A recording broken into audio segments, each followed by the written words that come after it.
આજે એક બીજા પણ સમાચાર છે જે ખૂબ મહત્વના છે. સુપ્રીમ કોર્ટનું જે સૂત્ર નિશાન છે એમાં લખેલું છે યતો ધર્મસ્તતો જય. મહાભારતમાં 13 વખત આનો ઉલ્લેખ આવે છે. યુધિષ્ઠિર અને અર્જુનના સંવાદમાં પણ આ ઉલ્લેખ છે. શ્રી કૃષ્ણ અને અર્જુનના સંવાદમાં પણ એનો ઉલ્લેખ છે. અને જેનો મતલબ એ થાય છે કે જ્યાં ધર્મ છે એની જય, એનો વિજય હંમેશા નિશ્ચિત હોય છે. આપણે પણ લખેલું છે સત્યમેવ જયતે. અલગ અલગ રીતે અલગ અલગ સંદર્ભે એને રજૂ કરવામાં આવ્યું, પણ ધર્મ છે એનો જય થાય છે. એનો મતલબ એ છે કે ધર્મ શું છે? તો ધર્મ એ છે જે તમારું કર્તવ્ય છે, અને તમે જ્યારે એને ખૂબ શુદ્ધતાથી એનું પાલન કરો છો ત્યારે એનું પરિણામ આવતું હોય છે. ભલે તમે માત્ર એક કર્મ કરીને છૂટી ગયા અને પરિણામ તરફ બહુ નજર ન કરી તોય એનું પરિણામ દેખાતું હોય છે. બીઝેડ ફિનાન્શિયલ ગ્રુપ, અરવલ્લી સાબરકાંઠાના લોકો આ ગ્રુપથી ખૂબ જાણીતા છે. કદાચ જ કોઈ એવું મળે કે જે આ ફિનાન્શિયલ ગ્રુપ વિશે ન જાણતું હોય. આ ગ્રુપનું કામ શું છે? તો ટૂંકમાં એક્કા ડબલ, સાદી ભાષામાં કહીએ તો એક્કા ડબલ કરવાનું કામ કરે છે. પોન્જી સ્કીમ ચલાવે છે. અને હવે NBFC ખરીદીને એવું કહે છે કે ભાઈ હવે અમે બધું લીગલ કરી દીધું છે. પહેલાં એવું હતું પણ હવે અમારું બધું લીગલ થઈ ગયું છે.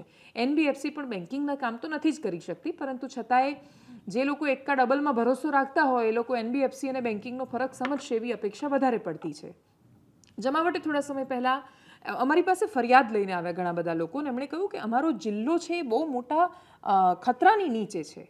હજારો માણસો છે એકબીજાનું જોઈને આના રૂપિયા ડબલ થયા તો હું રોકી દઉં, આના ડબલ થયા તો હું રોકી દઉં, એમ કરીને આ 3% અને 7% વ્યાજ આપે છે મહિનાનું, એવું માનીને લોકો રૂપિયા રોકી રહ્યા છે. અને એ લોકો એવું માને છે કે વર્ષમાં મારા ડબલ થઈ જશે. અને એની અંદર એવા શિક્ષકો કે જેનું રિટાયરમેન્ટ ફંડ આવી રહ્યું છે મોટું, એ પોતાના 30-30 લાખ 40-40 લાખ રૂપિયામાં રોકી રહ્યા છે.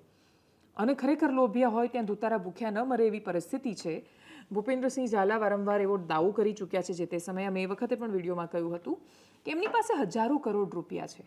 હજારો કરોડ રૂપિયા હોય એની સાથે કોઈને વાંધો નથી, કયા રસ્તે આવે છે એ બહુ મોટો અને મહત્વનો વિષય છે. હવે એ રસ્તામાં તમારી પાસે ગેરંટી જ નથી કે તમે આ પિરામિડ પ્રકારની સ્કીમ હોય છે. જ્યાં સુધી નવો રૂપિયો આવતો રહે ત્યાં સુધી તમે પાછા આપી શકો છો, રિટર્ન આપી જ શકો. પણ એક દિવસ ગેરંટી સાથે એવો આવે છે કે નવો પૈસો આવતો બંધ થાય છે અને તમે રિટર્ન નથી આપી શકતા. હવે એક દિવસે ક્યારે આવશે આપણને ખબર નથી હોતી, અને એટલા જ માટે ભારત દેશમાં આ પ્રકારની કોઈ પણ સ્કીમ ચલાવવી એ અપરાધિક ગુનો છે. તમે ન કરી શકો આવું. પણ તમે ન કરી શકો એનો મતલબ કે એ લોકો હવે એવું સમજી ગયા છે કે આપણે ખેસ પહેરી દેવાનું પાર્ટીનું અને આપણે થાય એ કરી દેવાનું, એટલે આપણે રાજનેતા બની જઈશું ને આપણે કંઈ પણ કરી દઈશું. એવું નથી હોતું. તમે માત્ર ખેસ પહેરવાથી બચી જશો એ તમારી ભ્રામક માન્યતા છે, તમે જાતે ઊભી કરેલી છે. આવા લોકો બહુ જ સરળતાથી મોટા નેતા અને અધિકારીઓનું નામ વટાવી ખાય છે નીચે. એટલે જ્યારે અમે આ વિડીયો ચલાવ્યો એના પછી બહુ જ સ્વાભાવિક રીતે, અને એનું મને બહુ દુઃખ એટલે નહોતું લાગ્યું કેમ કે મને ખબર છે કે એવું થાય છે કે તરત જ એ વ્યક્તિ અમને ફોન કરીને એવું કહ્યું કે આપણે આટલા રૂપિયાની જાહેરાત કરી દઈએ. તમે સમજો કે એક સમાચાર બંધ કરાવવા માટે જો કોઈ વ્યક્તિ લાખો રૂપિયાની જાહેરાત આપવા માટે તૈયાર થાય છે તો એ કેટલા લોકો, એમને પોતાને પણ ખબર છે ને સભાનતાથી કે એ ખોટું કરી રહ્યા છે. કોઈ સમાચાર રોકવા માટે તમારી આપેલી લાલચ જ પહેલાં તો સાબિત કરે છે કે તમને પોતાને ખબર છે કે તમે ખોટું કરી રહ્યા છો, અને છતાંય તમે સભાન અવસ્થામાં ખોટું કરી રહ્યા છો. આનાથી મોટી દુર્દશા શું હોઈ શકે? એ વ્યક્તિ આ પ્રકારની હિંમત એટલે કદાચ કરી શકે છે કેમ કે એમણે ભૂતકાળમાં આવું કરેલું હોય છે. તમે જ્યારે પૈસા લેવાની ના પાડો ત્યારે એ લોકોનું સૌથી મોટું હથિયાર એ કાનૂન બની જાય છે. એ લોકો તમને બહુ જ સરળતાથી મારી માનહાનિ થઈ છે એમ કરીને નોટિસ મોકલી દે છે. કોઈની પાસે 5,000 કરોડ રૂપિયા હોય અને એના વિશે તમે સમાચાર ચલાવો ને એમને એવું લાગે કે એમની માનહાનિ થઈ છે એમ કરીને કે મને આટલા ફોન આવે, આટલા મેસેજ આવે, આટલા લોકો અમારું આ કર્યું એટલે માનહાનિ, તો કોઈ ગરીબ માણસ છે એની તો કોઈ મતલબ ઇજ્જત જ નથી ને. તમારા ખિસ્સાના રૂપિયા પર તમે ડિફેમેશનનો કાયદો વાપરવા માંડશો તો પછી એનો તો કોઈ અંત આવતો નથી. નોટિસ આવવી એ બહુ સ્વાભાવિક પ્રક્રિયા છે. એમણે એ કર્યું અને અમે એનો જવાબ આપ્યો, વાત પૂરી થઈ ગઈ હતી ત્યાં. પણ એના પછી એ લોકોએ ત્યાં સાબરકાંઠા અરવલ્લીમાં સતત એવા પ્રયત્નો કર્યા કે એ વાત એ પ્રસ્થાપિત કરે અને સાબિત કરે. એમણે વારંવાર એવું કહ્યું કે ભાઈ અમને તો મુખ્યમંત્રીના હાથ છે ને અમારી પાસે તો આ અધિકારી છે CMOના, એ અમને ફોન કરીને કહે છે અમે તો આવો કેસ કરી દઈશું, અને છેલ્લે કશું જ નહીં તો કે અમે આટલા રૂપિયા આપ્યા, અમે આ વાત કરી. આ પ્રકારની વાતો કરીને જનતાને ભ્રમિત કરવાનો એ લોકો પ્રયત્ન કરે છે. પોતે અપરાધિક માનસિકતા ધરાવે છે, પોતે ખોટા રૂપિયા ભેગા કરે છે, પોતે પૈસાને બધું જ સમજે છે, અને જે વ્યક્તિ એમના રૂપિયાથી નથી ખરીદાતા એને અશુદ્ધ ચિતરવાનો એ પ્રયાસ કરે છે. પણ જે મહાભારતનીમાં 13 જગ્યાએ જેનો ઉલ્લેખ છે, મેં વાક્યની વાત કરી કે યતો ધર્મસ્તતો જય. ગાંધીનગર સીઆઈડી ક્રાઇમે ત્યાંના એસપીની આગેવાનીમાં 8 ટીમ બનાવીને અલગ અલગ જગ્યાએ એક સાથે આજે સાબરકાંઠા અને અરવલ્લીમાં દરોડા કર્યા બીઝેડ ગ્રુપ પર. બીઝેડ ગ્રુપના એજન્ટ છે એમને પકડી લેવામાં આવ્યા છે. એમનો બધો જ રેકોર્ડ્સ ડેટા એ બધું જ પોલીસ ત્યાં શોધખોળ કરી રહી છે. તપાસ એમણે આદરી દીધી છે અને સંભવતઃ એજન્ટ્સના મોઢા જેટલા જલ્દી ખુલે એટલા જલ્દી આગળ કાર્યવાહી એ કરી દેવાના છે. પ્રશ્ન ખાલી કોઈ એક ગ્રુપ કે કોઈ એક સંસ્થા કે કોઈ એક વ્યક્તિ પર થયેલી કાર્યવાહીનો નથી. આવા અનેક માણસો છે, આવી અનેક સંસ્થાઓ છે જે લોકોને છેતરી રહી છે. પણ લોકોને છેતરવાવાળા જેટલા ગુનેગાર ને જેટલા અપરાધી એટલા જ અપરાધી લાલચમાં આવવાવાળા માણસો હોવા જોઈએ.